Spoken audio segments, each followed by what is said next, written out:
అమెరికాలో green card పొందటం వలసదారులకు అత్యంత ప్రతిష్టాత్మకం.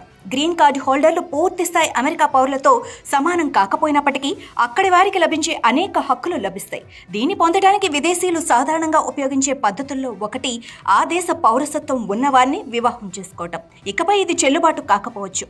విదేశీయులు అమెరికా శాశ్వత పౌరసత్వాన్ని దక్కించుకోవటానికి ప్రస్తుతం అమల్లో ఉన్న నిబంధనలు మరింత కఠినతరం కానున్నాయి. అమెరికా పౌరసత్వం ఉన్నవారిని వివాహం చేసుకుంటే గ్రీన్ కార్డు దక్కుతుంది అనటానికి ఎటువంటి హామీ ఉండదని ఇమ్మిగ్రేషన్ అటార్నీ జనరల్ బ్రాడ్ బెర్న్స్టీన్ స్పష్టం చేశారు. అమెరికాలో గ్రీన్ కార్డు పొందడానికి అమెరికన్ పౌరసత్వం ఉన్నవారిని వివాహం చేసుకోవటం, దానికి సంబంధించిన వివాహ ధృవీకరణ డాక్యుమెంట్ తేల్చి చెప్పారు.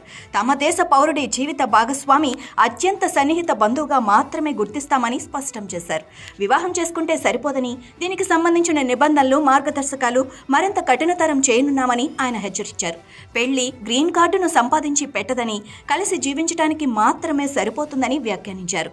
దంపతులు ప్రతిరోజు ఒకే ఇంట్లో కలిసి నివసించకపోతే ఆ వివాహం డాక్యుమెంట్ల వరకే పరిమితమైనట్లు భావిస్తామని బెర్న్స్టీన్ వివరించారు. గ్రీన్ కార్డు కోసమే ఈ పెళ్లి జరిగినట్లు భావించాల్సి ఉంటుందని అన్నారు. కలిసి జీవించకపోతే గ్రీన్ కార్డు లేదా శాశ్వత పౌరసత్వాన్ని పొందటానికి దాఖలు చేసిన దరఖాస్తులు తిరస్కరణకు గురవుతాయని పేర్కొన్నారు. వివాహం ఆధారంగా గ్రీన్ కార్డు కోసం దరఖాస్తు చేసుకోవడానికి ముందు ఇక్కడి చట్టపరమైన సలహాలను తీసుకోవటం తప్పనిసరని సూచించారు.